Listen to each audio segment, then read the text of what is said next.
In a lavish New York City gala, under the sparkle of crystal chandeliers and the solemn echo of the auctioneer's hammer, the unthinkable happened. Amidst the laughter and clinking of champagne glasses, an arrogant tycoon raised his hand and slapped his pregnant wife across the face in front of every single guest. That single slap tore through the elegant atmosphere, leaving a deadly silence in its wake. All eyes turned to her, a crimson mark on her cheek, one hand covering her face, the other instinctively protecting her baby bump. But the shocking truth didn't end there. A mysterious figure emerged from the shadows, his voice a sharp blade, revealing a dark secret the tycoon had tried to bury. No one dared to breathe. Who truly held the power in that room? The New York City night had settled with an autumnal chill, and Carnegie Hall shone like a beacon of marble and glass. Golden lights twinkled on the polished floor, and the soft strains of a violin drifted through the air, mixing with the murmur of elegant conversation and hushed laughter. The night seemed perfect, measured to the last detail, with orchids on the lapels and in the centerpieces, an almost understated nod to the city's anniversary. Among the waiters moving gracefully with trays of gourmet hors d'oeuvres and glasses of sparkling cider, the evening felt flawless. Marina Cole walked slowly through the grand lobby, with the cautious step of someone who knows she is being watched. Her dress was a simple midnight blue, chosen to accentuate the serene curve of her 7-month pregnancy. She had opted for a low bun, pearl earrings, and a light shawl to ward off the breeze. She paused for a second in front of a tall mirror, touching the hem of her gown. She placed her palm on her belly, a gesture that felt like a secret touch to her daughter's heart. In her reflection, she saw her practiced smile, a perfect, correct line, devoid of any genuine joy. She erased it, then summoned a slightly more natural one, and took a deep breath. She remembered another autumn, not so long ago, when she had believed life was a simple stroll through Union Square, with a cup of coffee and a toasted brioche, the late afternoon light glinting off the buildings, and long, warm conversations without any rush. She had been happy then, or so it seemed. Now, the season arrived with the noise of protocol, guest lists, and news headlines, and the icy sensation that had crept into all the little things. A waiter approached with a tray of hot hors d'oeuvres. "Mrs. Cole, may I offer you something?" he asked. She opened her mouth to say yes, but a finger lightly brushed the edge of the tray and moved it away. "Thank you," her husband's voice said. "Marina, darling, not right now. The photos, you know." Edward Vance smiled at the waiter with impeccable courtesy and dismissed him with a slight nod. Then, without breaking his smile, he whispered to his wife without looking at her, "Half an hour. After that, whatever you want. Just hold the pose." "Of course," she replied in a quiet voice. She knew he expected precision in every gesture. Edward was one of those people who seemed born for the photograph and the headline. Around him, advisors, donors, politicians, and cultural figures took turns shaking his hand and speaking his name with admiration. He distributed smiles, pointed comments, promises of follow-up calls, and his suit seemed to grow more imposing with each handshake. "Mr. Vance, a pleasure to see you again," a businessman greeted him. "The city owes you so much." "We all do, Mr. Mott," Edward replied. "It's perfect. In the end, New York is one big family." He took a step toward Marina, placed a hand on her back, and leaned in just enough for a camera to capture the gesture. "My wife, Mrs. Cole." She inclined her head politely with a sweetness that wasn't too much. "A pleasure." The sound of strings being tuned announced the proximity of the event. The charity auction, organized to fund artistic training programs, was meticulously planned. On the stage, a clear wooden lectern awaited the auctioneer, and a screen in the back elegantly announced the lots. A group of photographers adjusted their lenses and compared notes. The conversations grew hushed, as if the room were breathing in unison. "When it starts, we'll sit in the front row. The press will be there," Edward said, adjusting his cufflink. "Remember to keep your hands in your lap. Don't fidget with your fan, even if it gets warm. And smile. We can't improvise tonight." "I know." Marina looked around, searching for a corner where she could shed her armor for a minute. Her daughter gave a gentle kick. "Easy," she thought, and the thought had the texture of a promise she didn't yet know how to keep. A waiter approached again, this time with drinks. "Champagne, sir, whiskey and sparkling water with a twist for Mrs. Cole." Edward took a glass of champagne, sparkling water. Marina thanked the waiter with her eyes as he placed the cold glass in her fingers. She felt the relief of the first sip. The waiter offered a shy smile, as if pleased by this tiny triumph. "Thank you." The word hung in the air, a small, orphaned plea. In that part of the evening where courtesies have a cutting edge, walking toward the main hall, Marina passed a table where two elderly women were talking about party dresses. "They say the next charity ball will be a tribute," one commented. "Like in the old days?" The memory of her childhood in the countryside came to Marina. Sunday walks, the small rituals that make life feel kind. A luminous nostalgia, almost a perfume. Edward took her arm firmly. "They're waiting for us at the front. Mr. Mendez wants to greet us before it begins. Remember the speech. I'll mention that our family will support a scholarship. Say little, but nod when I look at you. The image matters for our daughter's future." She nodded. The phrase hung in her mind, as if someone had hung a crooked picture in her thoughts. Our daughter's future. Such a big phrase, said as if stamping a seal. At the hall's entrance, photographers fired a volley of flashes. Marina blinked. She saw Mr. Mendez approach, with his smile of a lifelong host, shaking hands with everyone. "Mrs. Cole, Mr. Vance, welcome. New York is more beautiful when generosity becomes a melody," he said, in a voice that made anyone feel a part of something important. Edward responded with well-rounded words. Marina smiled and, for a moment, believed that perhaps the evening's curtain also hid a kind surprise, a truce, a genuine conversation. They sat in the front row. The carpet muffled the footsteps of those still finding their seats. The violin fell silent, and a measured applause rose. Mr. Mendez took the lectern, and the murmuring subsided. He introduced the sponsors, made a brief joke about the auctioneer's nerves, and drew a few laughs. The pieces paraded on the screen. A metal sculpture, some engravings, an oil painting of a swollen sky over a coffee field. The numbers and names began to dance, and the cadence of "What am I bid?" became a familiar, friendly heartbeat. Marina looked to the right and left, searching for familiar faces that wouldn't demand anything of her. She gestured to a waiter for a linen napkin and 2 olives. Edward made a very low comment, less of an objection than a reminder for the later photograph. Marina nodded without a word, and even so, brought an olive to her mouth with an almost childlike enjoyment, as if a small secret territory had been reclaimed. In that tiny gesture, she felt something she hadn't felt in a long time, a spark of her own will. The baby moved again. Marina placed her hand back on her belly. She thought that perhaps the music had pleased her from inside, and that idea suddenly became so tender that she wondered when she had started talking to herself only in whispers. "After the third piece, I'll talk about the scholarship," Edward announced, without taking his eyes off the stage. "When I say the word family, look at me, so they can get the shot. And don't get up in the middle, please. Just stay calm." She took a deep breath. Her shoulders ached, not from the shawl, but from habit.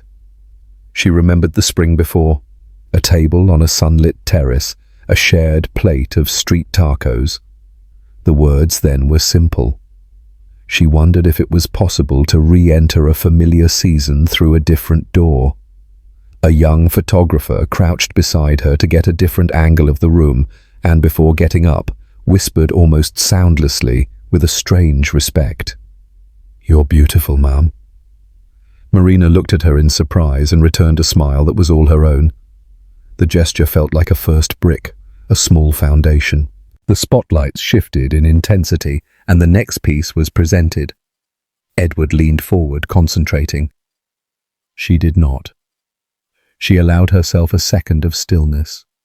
A silent island in the middle of the glittering hall. She heard the wood creak, the small tap of the testing hammer on the lectern, the almost imperceptible sway of a lamp. Then, as happens when the world's attention loosens and an intuition slips through the cracks of the night, Marina felt someone watching her.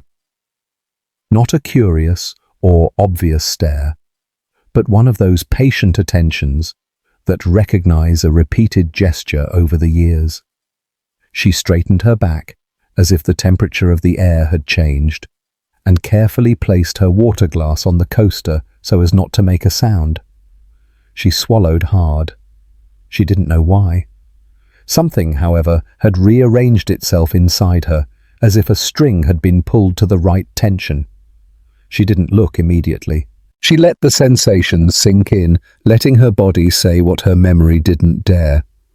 Only then, very slowly, did she turn her head toward the less lit area of the hall, where guests stood chatting a few feet from the paintings, in that imprecise territory between curiosity and discretion. Among the guests, a male silhouette watched her from a distance with an intensity that was hauntingly familiar. The next morning dawned clear over New York City, as if the city wanted to offer a reprieve after the night of lights and whispers at Carnegie Hall. Marina woke up later than usual, her body heavy but her memory still humming with the feeling of that gaze that had followed her from the shadows of the hall. The echo of applause, flashes, and social chatter mingled with an intimate, almost secret impression that wouldn't let her fully rest. She remembered setting her water glass down and, on looking up, feeling as though the past had returned, crouching in a corner. She wondered if it had just been fatigue, a mirage of a tired mind. Deep down, however, something told her no. Meanwhile, at the breakfast table, Edward was flipping through the daily newspaper. There were several photographs from the charity auction. In one, he was smiling, his suit impeccable, surrounded by political and artistic figures.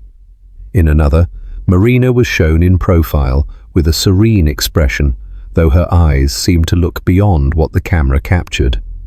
Edward showed her the page with pride, pointing to his own portrait and the brief article that praised his commitment to culture. It was an absolute success. The Vance name shines in New York like never before, and you were perfect, darling. Exactly as you should be. Marina smiled weakly, praised for being perfect, not for being herself. Breakfast, with its fresh toast, strong coffee, and a warm cornbread muffin, faded into long silences. Marina ran her fingers over the edge of her cup while listening to Edward's voice in the background, dictating instructions over the phone to one of his assistants. The rhythm of her life was marked by appointments, numbers, and photographs, while she felt the hours slipping away without finding her own place in them. The movement in her belly brought her back to reality. The baby was there, reminding her that every decision wasn't just hers.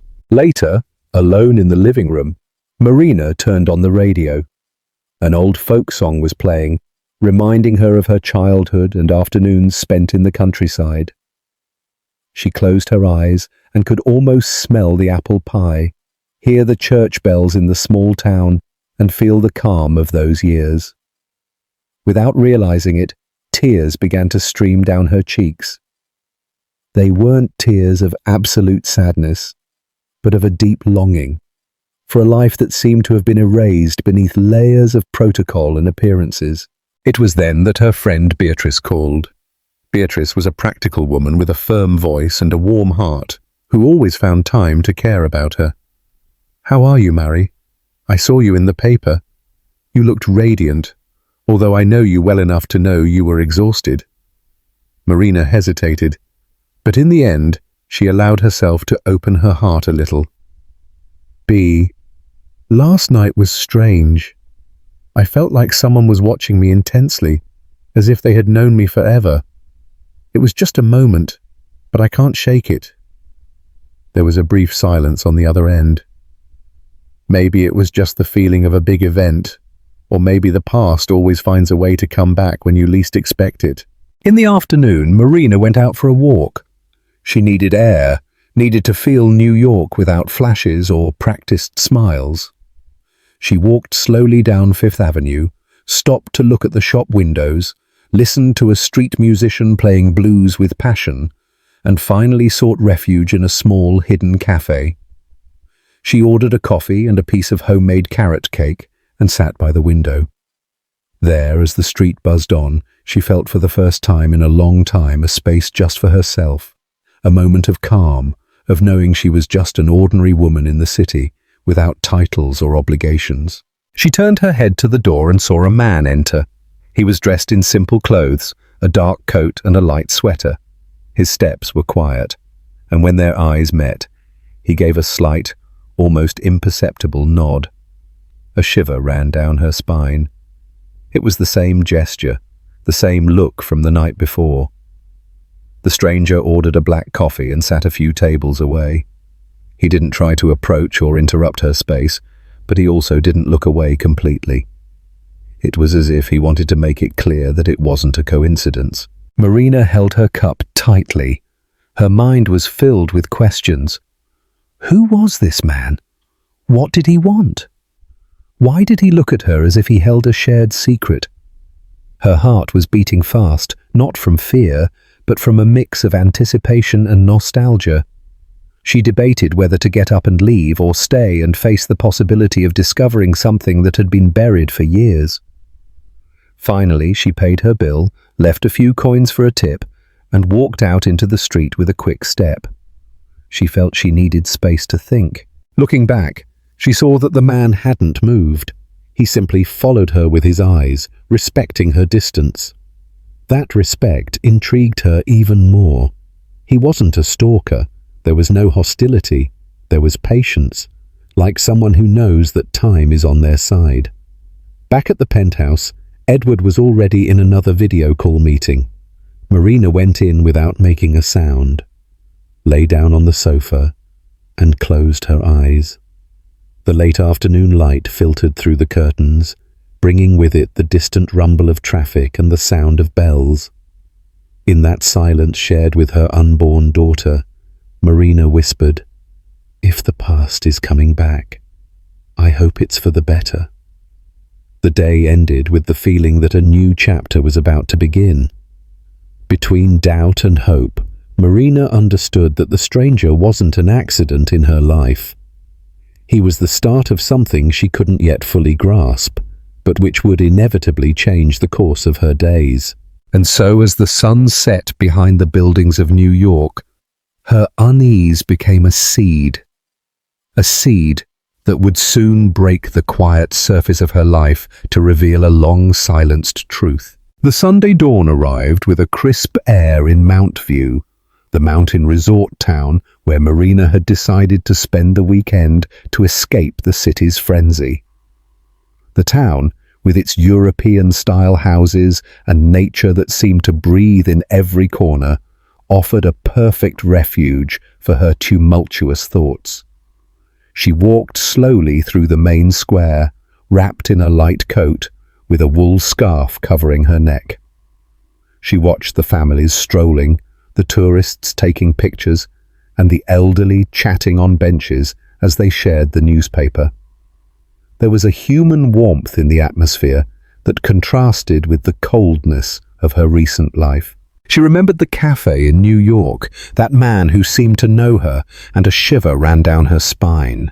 The calm of Mount View served as a backdrop for the questions that still had no answer.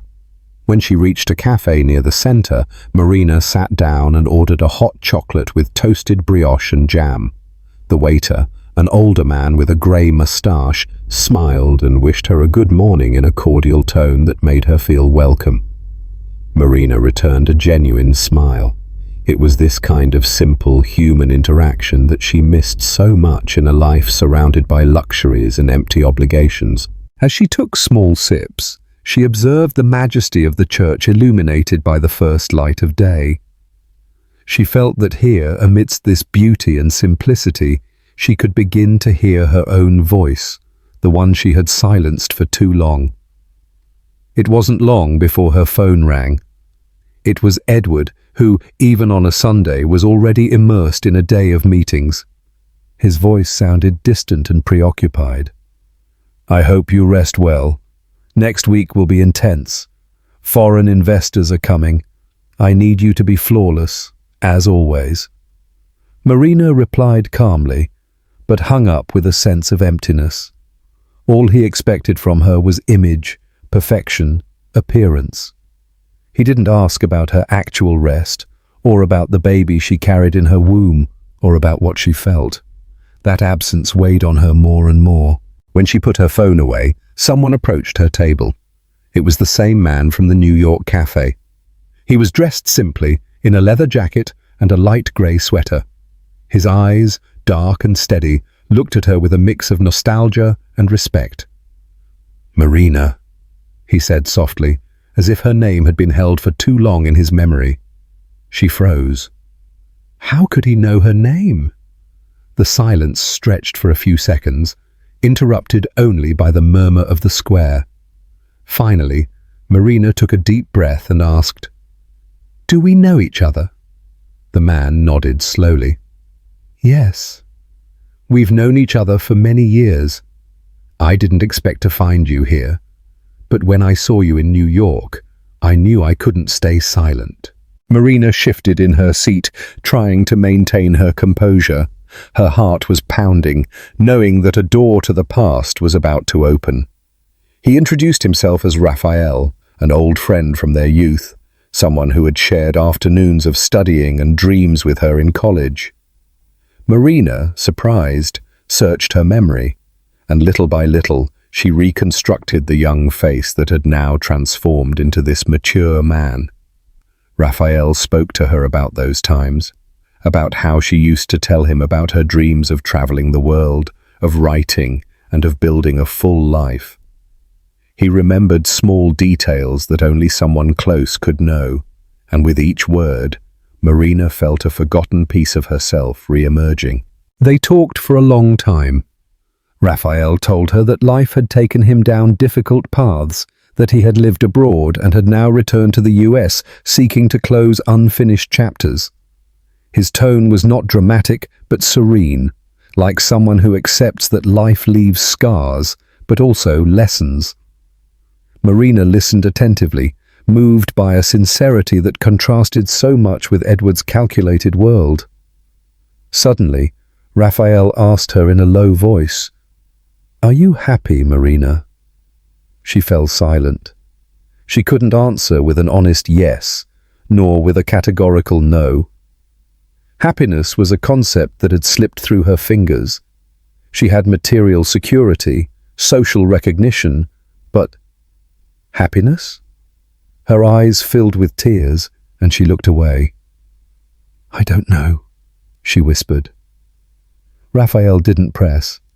He simply offered her his company, the possibility of talking without judgment or pretense. Marina was grateful for the gesture. Inside, she felt that this conversation was an unexpected gift, a crack in the wall she had built around herself. But it also scared her, because remembering who she had been meant facing what she had left behind. When they parted ways, Raphael told her he would be in Mount View for a few days, and that if she wanted, they could talk again. Marina nodded without committing, but with her heart beating faster than usual. She walked back to her lodging with a slow step as the sun lit up the town's Alpine-style houses. Everything she had just experienced felt unreal, as if destiny had decided to give her a second chance to remember who she really was. When she got back to her room, she looked at herself in the mirror. She saw an elegant woman with a visible pregnancy, but also a person who had lost the habit of truly seeing herself. She wondered at what point she had become a shadow of others' expectations. Her daughter, growing inside her, deserved something more.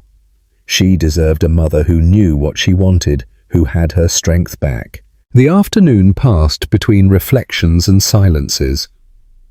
Marina decided to write in a journal, something she hadn't done in years. She wrote down scattered thoughts, memories of her youth, emotions she had kept for too long. Writing returned to her the feeling of belonging to herself. It was a liberating, though also painful, exercise. When night fell over Mount View, Marina went out onto the balcony of her room. The town's lights were turning on slowly, drawing a magical landscape. She closed her eyes and took a deep breath. She knew that the meeting with Raphael was no coincidence. The past had returned to shake her present. In the silence of the night, with the church bells marking the hour, Marina understood that the fragile balance of her life was about to topple. She didn't know where this new path would lead her, but she sensed that nothing would ever be the same. And in that uncertainty, there was a glimmer of hope. Because maybe, she thought, it was time to remember who she had been and decide who she wanted to be now. The week began with a cold air in New York City, and the grey sky seemed to anticipate the busy days ahead. Marina returned from Mount View with a mix of calm and unease, as if she had left a part of herself in that mountain town, and at the same time had recovered another she believed lost. The car ride served to organize her thoughts, but as soon as she stepped through the door of her building in Greenwich Village, reality enveloped her with its noise and haste. Edward was waiting for her at home, with the same routine of demands, meetings, and commitments. She knew she had to confront this duality, the life she had and the life that was beginning to reclaim her from within. When she arrived at the apartment, everything was in order, impeccable and silent. The housekeeper had prepared a light dinner, and Edward was in his office, surrounded by documents and glowing screens. He barely looked up to greet her, as if Marina's presence was just another piece in the machinery of his world. She took off her coat, left her scarf on the hanger, and approached him with a practiced calm. "How was Mount View?" he asked without much interest. "Quiet," she replied, avoiding giving details. She kept the conversation with Raphael to herself, as if it were a secret treasure she wasn't ready to expose. Dinner passed in a dense silence, interrupted only by brief comments about the week's commitments. Edward talked about a group of foreign investors who were coming to negotiate.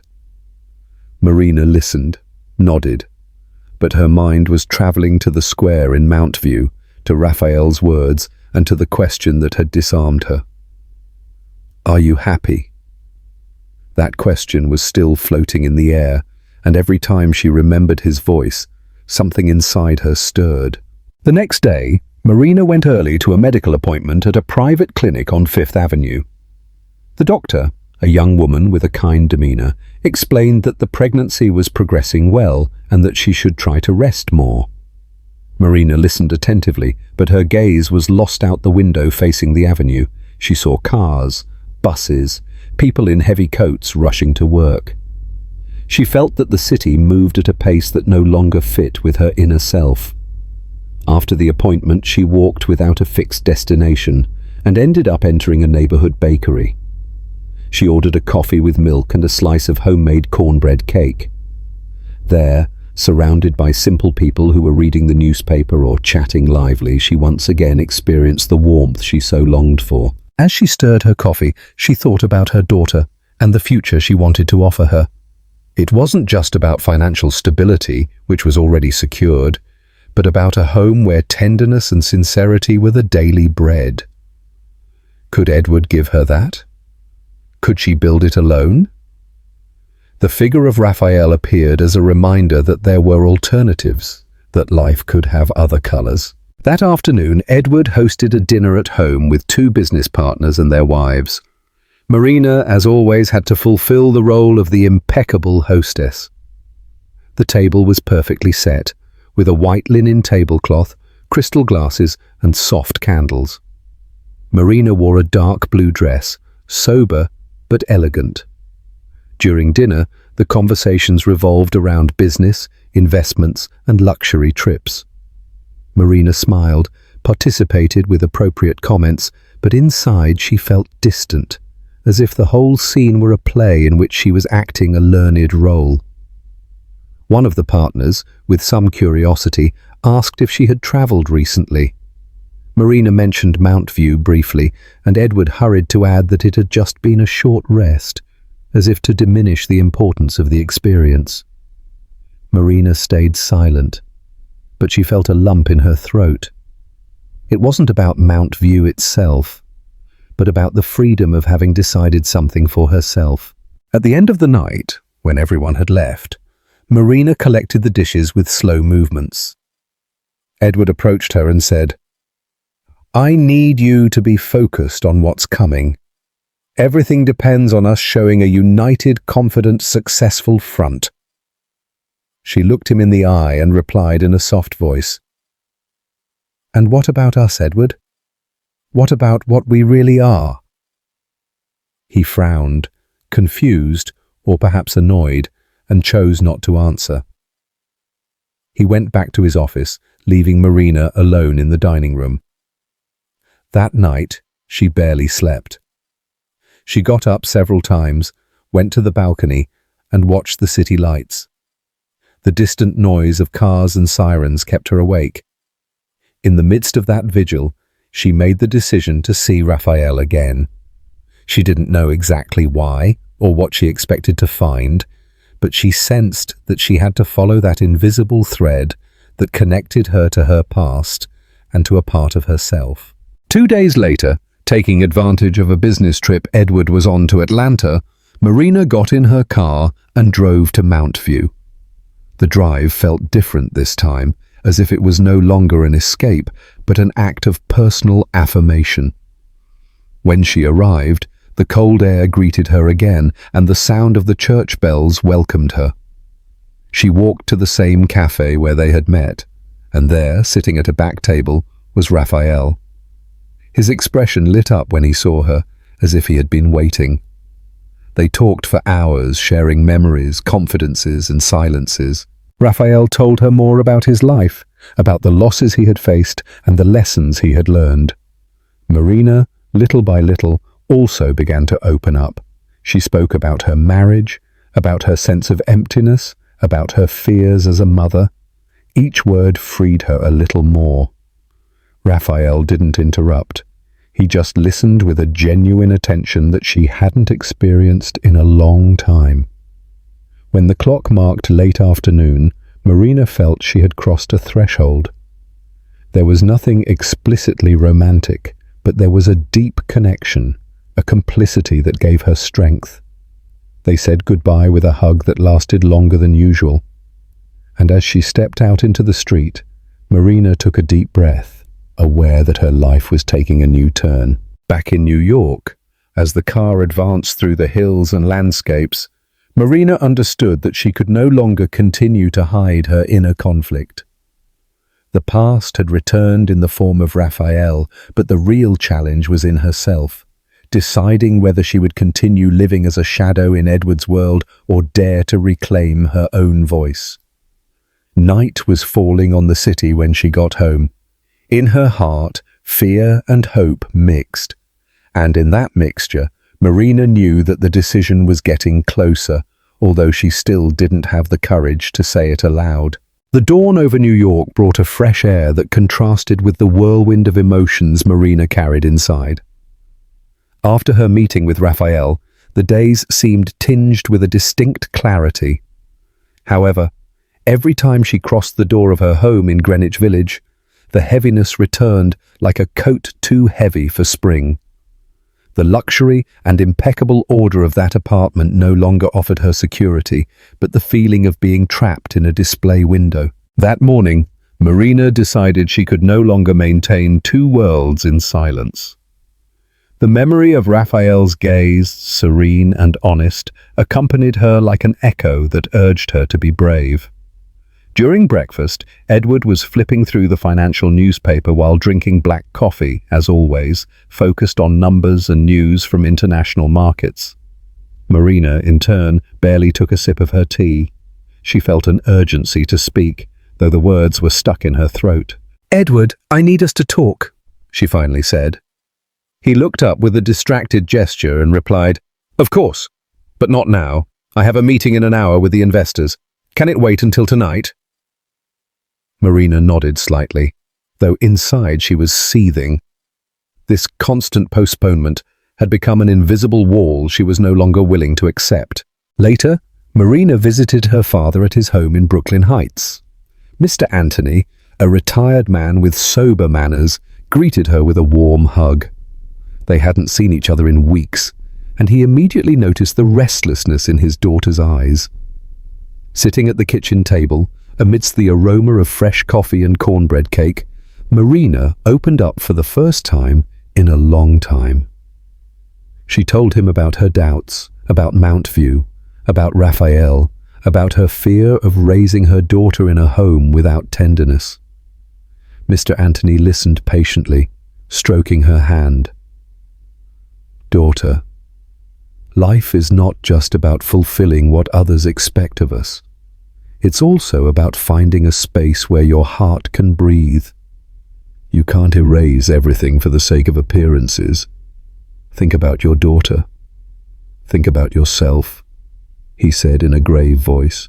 Marina felt these words pierce her like an unexpected compass. It was the first time someone had confirmed that she wasn't crazy for feeling what she felt. However, she also knew that her path could not be defined only in conversations with Raphael or in her father's warnings. The next step she would have to face in her own home. In the afternoon, Marina went to a small cafe in Union Square. There she met with her college friend, Lucy, who was a literature teacher at a private school. Amidst shy laughs and student memories, Marina confessed what she was carrying inside. Lucy, more pragmatic, looked at her with tenderness and said, "Marina, life doesn't always give us second chances, but if you have them in front of you, at least consider them. Don't let fear decide for you." This conversation was like a final push. Marina returned home with the determination to talk to Edward that very night, without excuses or evasions.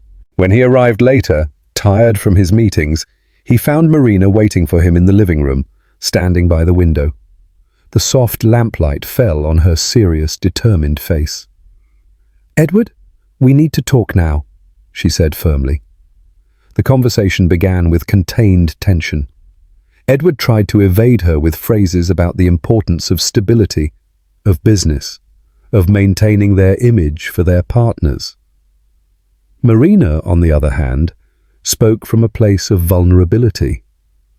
She confessed her emptiness, the lack of affection, the fear of bringing a daughter into the world amidst that coldness. Edward frowned, growing more and more nervous. "And what do you expect from me? That I abandon everything because of your doubts? That I risk what we've built?" Marina took a deep breath and replied, "This isn't a whim, Edward. It's my life, and our daughter deserves more than a cold, empty display. I hope you remember that what we've built isn't just numbers. That behind every investment and deal is our life, and our life is missing the essentials, love and sincerity." The words landed squarely in the silence of the room.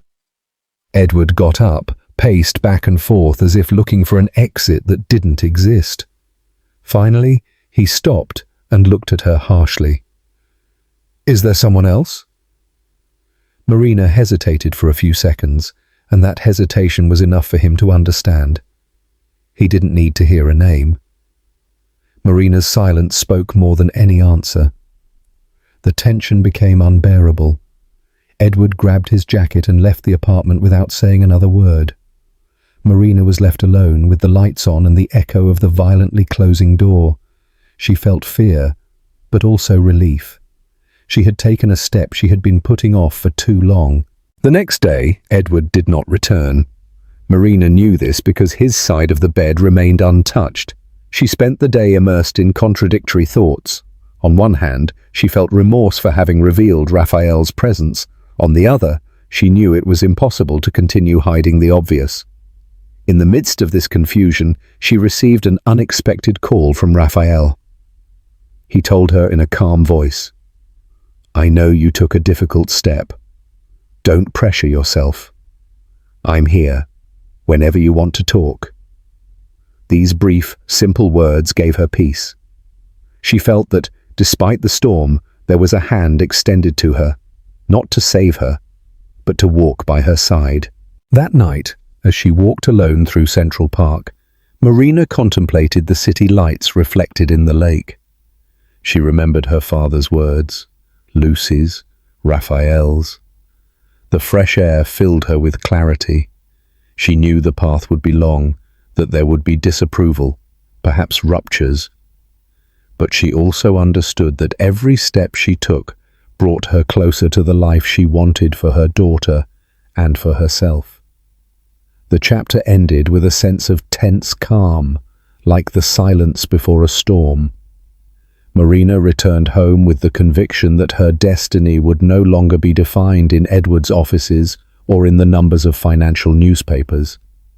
It would be defined by her, with every decision, with every truth spoken. And that certainty was at the same time a relief and a challenge that was just beginning.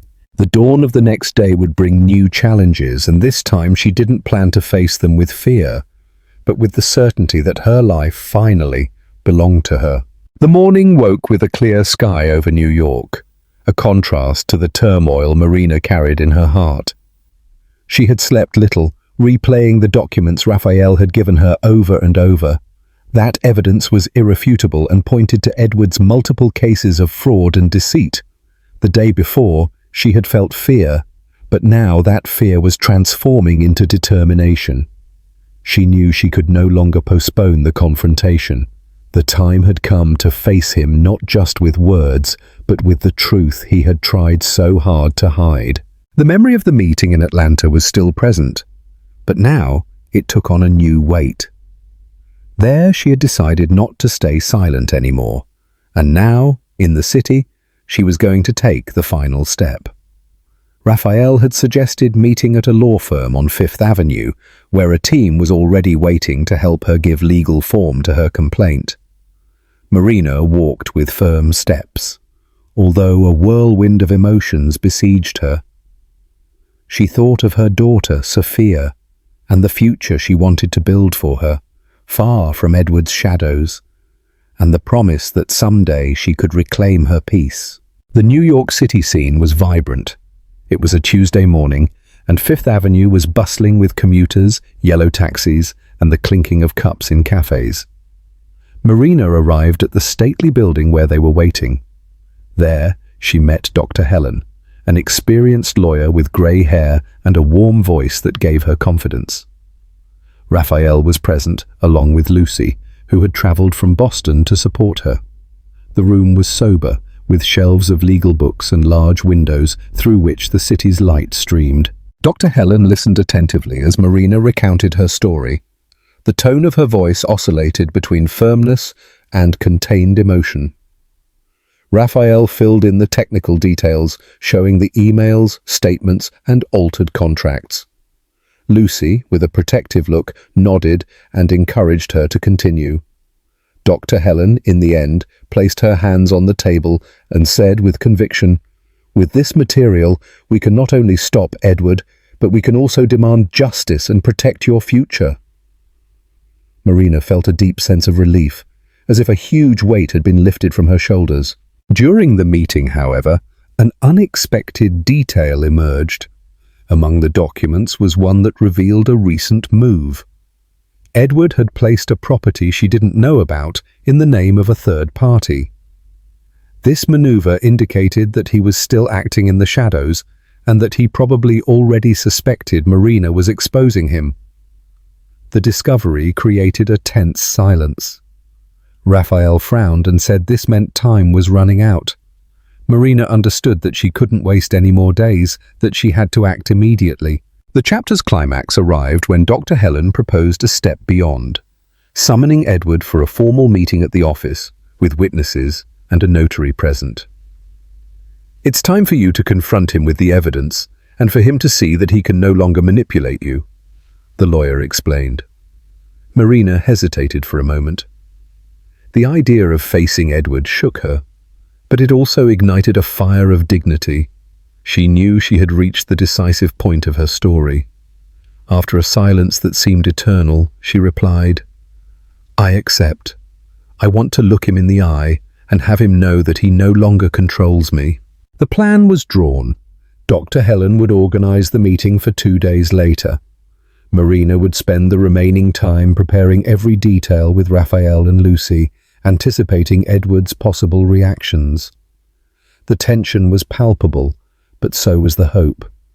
The group shared a simple lunch at a nearby cafe, where Marina ordered a bagel and hot coffee. There, amidst the conversation and the New York City buzz, she felt supported by a new chosen family, one that offered her unconditional support when she needed it most. The afternoon advanced, and the group dispersed, leaving Marina alone on a bench in Central Park. She watched families strolling, children running after pigeons, and elderly people chatting under the trees. This routine restored her desire for normalcy.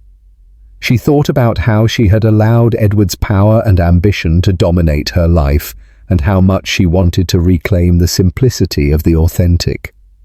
She closed her eyes and let the sun caress her face like a comforting touch of solace and hope.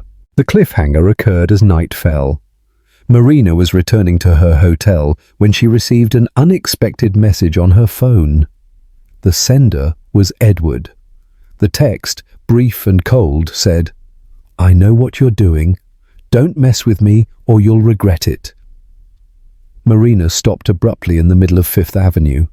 A shiver ran down her spine, but she didn't delete the message. She kept it as a reminder that she was on the right path, even if it was dangerous. Her pulse quickened, but so did her resolve not to take a step back. With her heart pounding, she looked up at the lights of New York and murmured to herself that there was no turning back. The destiny was written, and she was in the antechamber of the ultimate truth. Her strength, her dignity, and her love for her daughter were now the shield that protected her. And although Edward's threat hung over her like a shadow, Marina knew that the light of justice was approaching.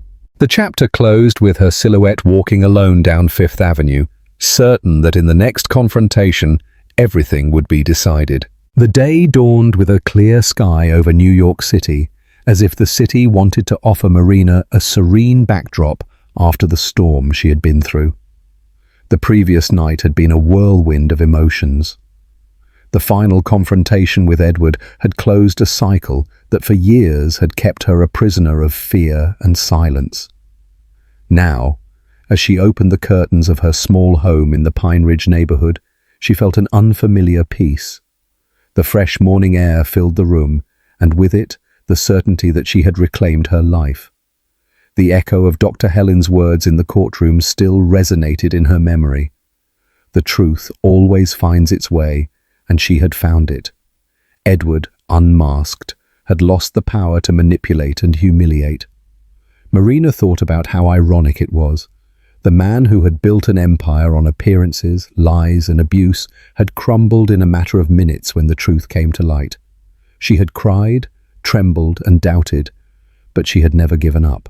That memory filled her with pride, but also with humility. The morning unfolded with simplicity. Lucy came to visit with a bag of fresh bagels and a carafe of hot coffee. They sat together in the kitchen, laughing between sips and memories. Sophia ran through the living room with the boundless energy of her 6 years, oblivious to the adult dramas, simply enjoying the sweetness of the moment. Marina watched her with tenderness and understood that her entire fight had been worth it for that child's smile, for that future free of shadows that she could now offer her. Raphael arrived shortly after, with his calm demeanor and his honest gaze. He carried a folder with the final legal proceedings that ensured the financial protection of Marina and her daughter. The atmosphere in the room became warm and familiar. They talked about simple plans: a visit to Central Park, a trip to Boston to see the sea again, the possibility of Marina resuming professional projects she had set aside for years. There was no grandeur or pretense, just the beauty of the everyday. As the coffee steamed on the table, Marina got up and opened the window. The city's buzz reached them. Street vendors, conversations on the sidewalk, the sound of a street artist playing a guitar on the corner. New York was breathing life, and she felt a part of that rhythm. For a long time she had been isolated, trapped in a circle of control and distrust. Now, every small detail of the city was a reminder of the freedom she had won. The climax of the chapter presented itself intimately, not in a courtroom or an office, but in Marina's heart. Watching Raphael play with Sophia, she felt a wave of gratitude and hope. The fear that had guided her steps for years was slowly disappearing, replaced by the conviction that she deserved to be happy. She had stopped being the silenced woman to become a firm voice, a protective mother, and a person free from the chains of the past. This moment, silent but powerful, was the true victory. In the afternoon, they decided to go for a walk in Union Square. The sun illuminated the brownstones, and the cafes were full of people. Marina walked hand in hand with her daughter, while Lucy and Raphael chatted lively. The festive atmosphere of the city enveloped them, with musicians playing jazz melodies and tourists taking pictures. Marina stopped for a moment to contemplate the scene.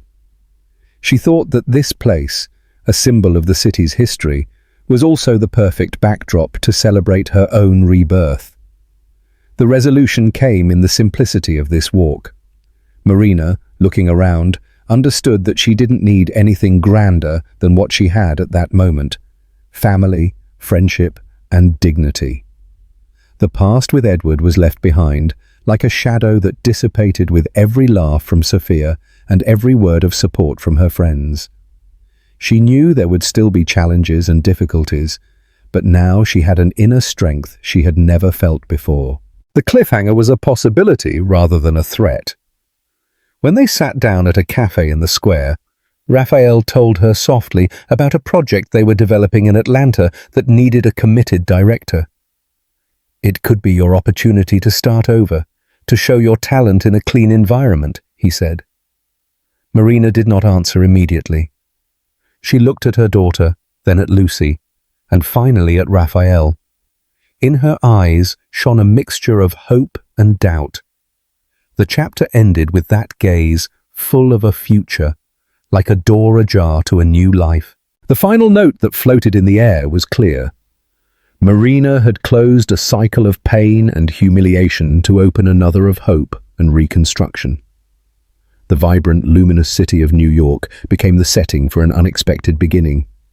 She was no longer the broken woman who feared losing everything, but the strong woman who had learned that family and truth were the foundations on which to build a new home. Marina's story faded with the same serenity as a clear day dawns in the metropolis. After so many silences, tears, and wounds, what remained in the end was not the echo of confrontation, but the quiet music of a new life, woven in the company of those who supported her. In the last pages, what shines is not the fall of a powerful man or the noise of a crowded courtroom, but the simple murmur of a New York square, the pure laughter of a little girl, and the warmth of a shared table. From this entire journey, a clear and resonant lesson emerges. It is never too late to fix what is broken, or to ask for forgiveness from yourself.